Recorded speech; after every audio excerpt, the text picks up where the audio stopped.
My name is Michaela Jarrett, and today I'm joined with Mr. Dan Fincannon. Why don't you start by telling us a little about yourself, like your name, your age, and the community where you live? Dan Fincannon, I'm 53 years old. I live right here in the middle of Taylorsville off of 2nd Street, and I teach at the high school in the social studies department. When you went into the military, were you drafted or did you volunteer? I volunteered. I had just graduated college. I was working as a minister of youth, waiting for my wife to graduate. We had been married about a year before. Her father had spent quite a bit of years in the military, and she thought that might be a good option for me as a job. So I went to talk to my father-in-law, who's a former Marine, and I didn't realize at the time, but I asked him what he thought about me joining the military, and he said I'd be a good candidate for the Navy. Not understanding being a Marine, that wasn't the best compliment he could tell me. But so I went and investigated the Navy and the Air Force and the Army, and the Marines just kind of came across as a place that I wanted to be, and they took me, and that's where I ended up. How many years of service, or the date entered and the date discharged? My pay entry base date was July of 1982. I started basic training in February of 83, and I got out the first time in December of 86. And then I was reactivated for Desert Storm in 1991, and was there for 4 months for then. So. What is the highest rank that you attained? Captain. Where was the location of your basic training? I went through Quantico, Virginia to Officer Candidate School, and spent about 9 months there, and then went to Fort Sill, Oklahoma for artillery school. Were there any other bases where you were stationed? I spent most of my time at Camp Lejeune, or I should say I deposited my wife at Camp Lejeune, and then I proceeded to go all over. Were you assigned to any ships, or was it all grounds? No, I had 6 months deployment on the USS Trenton for a Mediterranean deployment, and had a very interesting time in the Med. A lot of fun. Did you make any friends in service? Yeah, I made some very good lifelong friends that I still stay in contact with today. Are there any superior officers that you remember, and if so, why? I remember two. Colonel Schaffner, a man that was very rigid, very much about wanting to showcase his career, and he volunteered for every inspection assignment that we could ever have, and basically ran our unit to the ground. He left, and they specifically brought in Colonel Broadway, who I thought the world of. He understood his role was to rebuild, so he came in and took the unit and gradually built us back to a very top-notch unit, but it was not a drive. It was, okay, let's get better, step down, review what needs to be done, and rebuild, and I think a lot of him. Did you serve stateside, overseas, or a little bit of both? A little bit of both. Most of my stateside was located at Camp Lejeune, although I did spend some time, like I said, at Fort Sill and at Quantico. Did a few short terms at Fort Bragg in Fayetteville on their gunnery range, and then on the ship in the Mediterranean. If wartime, which wars were you involved in? I don't know if we can call them wars. I was in during the Beirut barracks bombing. As a matter of fact, I was one of the replacements of one of the officers that was killed in that one, and that was interesting, being the brand new lieutenant and giving a bunch of very veteran, salty Marines to command, and fortunately I had some good NCOs who kind of guided me through that process. And then Desert Storm, which I don't know if that was classified as a war or not. I know it was a military action. I don't know if it got war status, but the Storm did get war status. Okay. So. Can you relate any skirmishes or battles you were involved in? I was fortunate. I never was in any battle situations. When I was reactivated for Desert Storm, my orders were to Saudi Arabia. Mm-hmm.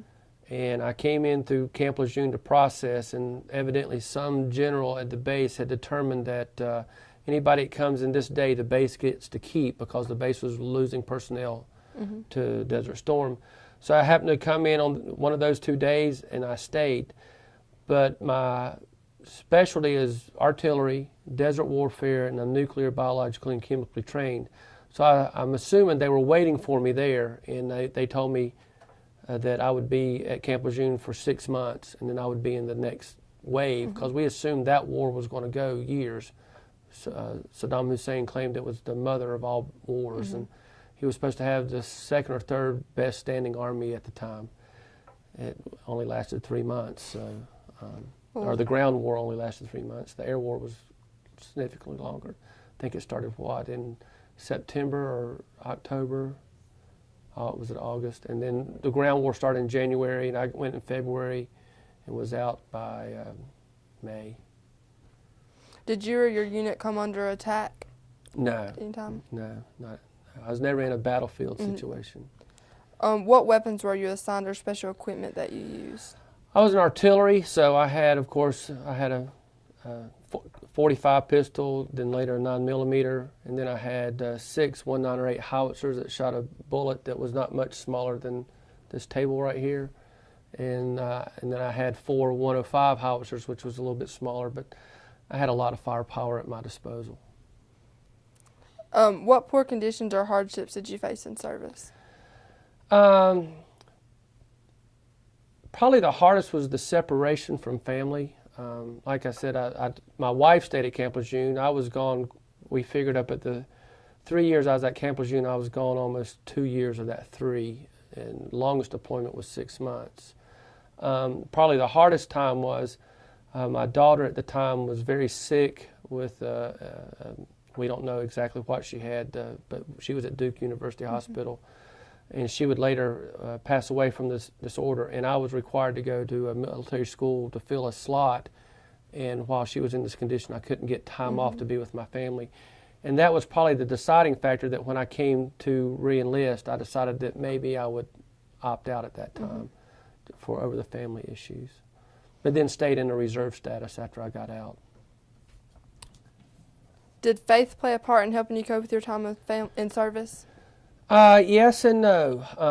As I mentioned earlier, I was a minister of youth before I started into the Marine Corps, and so I've always been very religious and devout, but we were not tied into any local churches while we were in the service.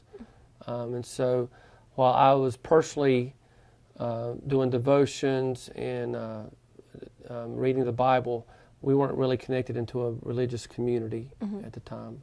Then when we got out, we moved to Tupelo, Mississippi, and we got very active in the church after that. What did you do for fun or during your leave? Well, I like to play golf, did a lot of that.